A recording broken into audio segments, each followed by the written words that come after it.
Hey, this is Crash Boom Bang. Welcome back to my Secret Stones Sethless LTC. Today we're on Chapter 18. I consider this the last true map of the game, since everything after this is pretty easy and quick. But here we have a late game route map, and it's actually really cool and fun and interesting.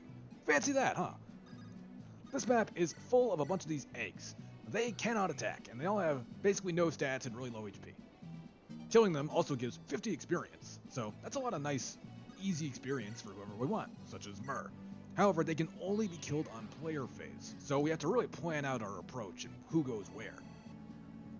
However, if we wait too long to kill the eggs, they will actually hatch into Gorgons, which are extremely scary late game enemies. These things have crazy high magic, and they also get to deal a lot of damage with their special Shadow Shot, which is a siege tome. It hurts a lot. There are some Gorgons on the map that are already hatched, of course, so we have to be wary of them. Another tool that Gorgons have at their disposal is Stone, a 1-3 range attack that will turn a target to stone for a while. We really don't want that to happen, so we're going to be very careful to avoid it. We warp Myrrh over into the bottom right so that she can basically handle that entire section by herself, getting a lot of experience in the process. Meanwhile, we warp Vanessa up to the top so that she can start going to town over there. This map also does have some reinforcement zones where standing in them will trigger reinforcements to spawn. I don't remember them off the top of my head though, honestly. You're better off looking at FEWAD to see what those look like.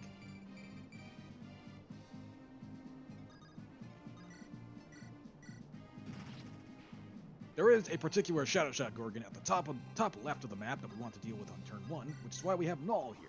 He is going to summon this Phantom and use it to not only kill his egg, but also bait that Gorgon to Shadow Shot it. However, this is slightly less reliable than I wish it was, because there is this one jackass gargoyle who is just barely off screen above the Phantom. He has the dumbest AI possible. He only acts at all 50% of the time. And I don't mean just moves, I mean like attacks. So if something is next to him, he just won't attack it 50% of the time. What a dick! But the worst part is, if he does decide to act, he will act before this Gorgon, which means he can potentially kill that Phantom and screw up my entire plan to bait that Shadow Shot with the Phantom. So yeah, I don't like him very much. Thankfully, it's turn 1, so I can just deal with it. Null is also good on here, not just for baiting stuff, but also because Phantoms can easily kill eggs. It gives him a lot of flexibility, like this. An egg that otherwise could not be easily reached by anyone besides a flyer or, say, a longbow user that I haven't even deployed. Oh yeah, earlier on turn 1, Mulder also hit S stabs. Congrats for him, I guess.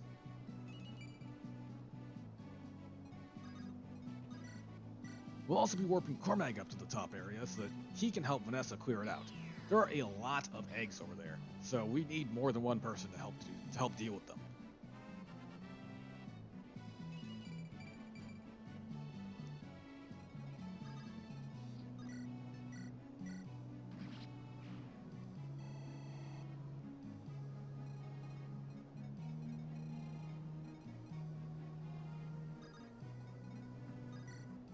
Oh yeah, Vidofnir. We got that last map. It's the S rank Lance, and I hate it. This thing supposedly would be really good, since it's effective against all monsters, and yeah, against generic monsters, sure, it's strong. But for the one thing I really want it to do, which is help kill the final boss, it's terrible at that, because it only has 15 might. That's for those not aware, all the S rank weapons only get 2 times effective damage against monsters, whereas regular effective weaponry get their might multiplied by 3. So against the final boss, who is really strong, really tanky, and pretty fast, Vidofnir just barely does any damage, especially when combined with Vanessa's really bad strength.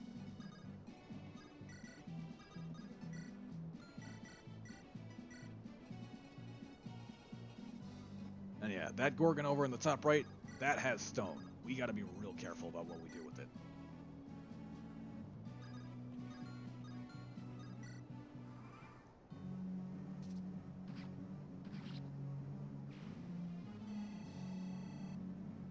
The irony here for Myrrh is that since her experience gain is so high naturally, she actually gains less experience from killing eggs compared to just killing generic unpromoted monsters. We do have a particular stat threshold in mind for her. We want her to hit 17 strength. That is just barely enough for a particular late game boss kill that we care about. Oh yeah, I should also mention about the Vidofnir. It gives +5 defense. Vanessa doesn't really care. She's already got a bunch of bulk boosters anyway, and these enemies just can't even hurt her most of the time because they can't even hit her.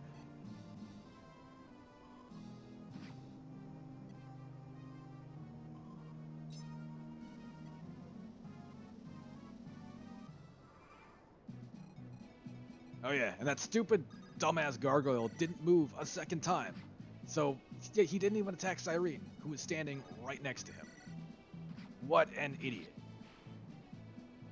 I wonder if he's like, maybe he's playing games on his like demon phone or something.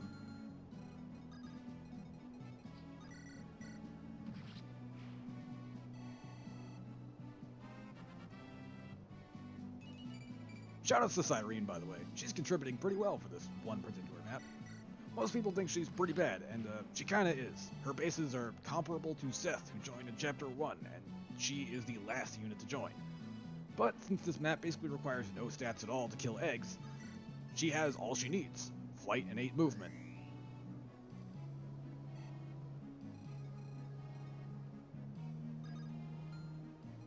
Really, this map in general is kind of the last showing of most of our non-important combat units, the secondary people, like Kyle here. He's got 8 move, that's all he needs. Same with Cormag up top.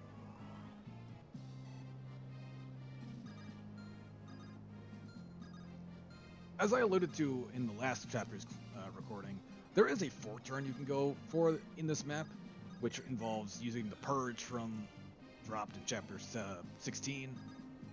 I alluded to this in the chapter 16 video, not last map. But yeah, if you get that Purge in chapter 16, you can do a very tight fork turn of this map, but I am just not doing it. I don't have the setup for it, and I don't think it would work out very well, especially not with Seth, with no Seth. I'd really rather not give that a shot.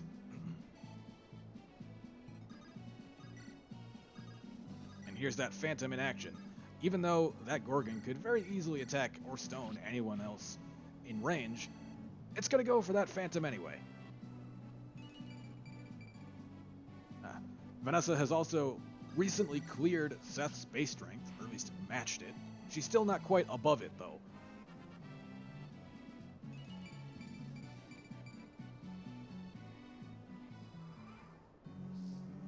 Oh yeah, the boss also has stone. It's 34 hit, and I assume that's 1 RN since this is technically a status attack. So, if unlucky, Vanessa can just get stoned and everything goes to shit there. Though, I don't actually know if it's 1 RN or 2 RN. There's probably room to like have her use a pure water or get barriered somewhere. Maybe she already got barriered in this clear, but it's the best I could do.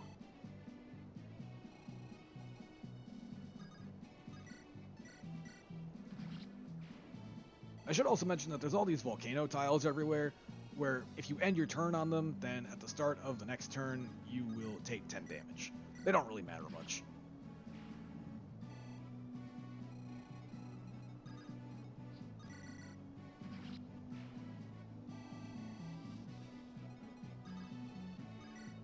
The order in which I handle these eggs up here is also important.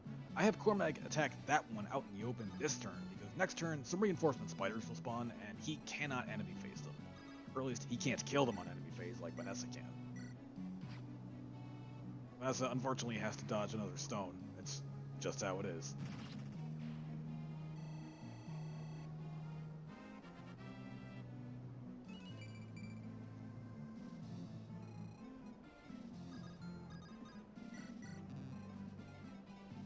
Now, without the aid of Warp, we're going to get Kyle, Saleh, and Eirika up to the top right to help them out, clearing the last few eggs. Even Null is going to get out on the action. He can't let his phantoms have all the fun.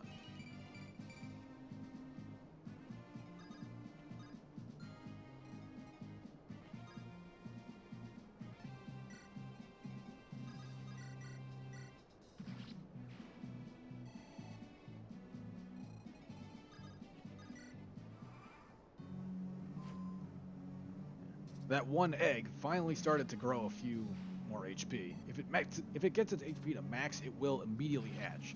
And it acts like a same turn reinforcement, where it'll hatch and the Gorgon will immediately start to move. So, very scary for how terrifyingly strong those enemies are. And yeah, those 3 spiders, Cormag would not be able to reliably kill them like Vanessa does. Or maybe he can, I don't know. His strength is high, but I wasn't gonna find out. Or maybe I did find out while I was recording this. Who knows? I didn't jot it down any notes for this crap. You think I planned for any of this? It really is sad how Cormag has so much more strength than Vanessa, though, after all that I've put into her.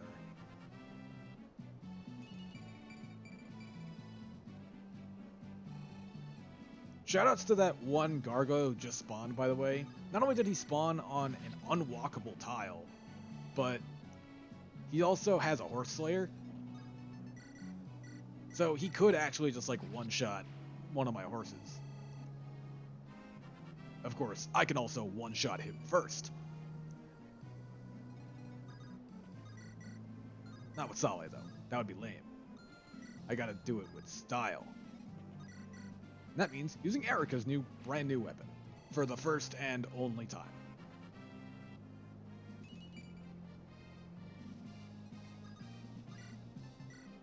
But hey, 100 hit, and only 1 damage above overkill. It's a shame that this is the only real combat-heavy map on the late game, because I could see Eirika contributing a lot more. But alas, this is the best she's got.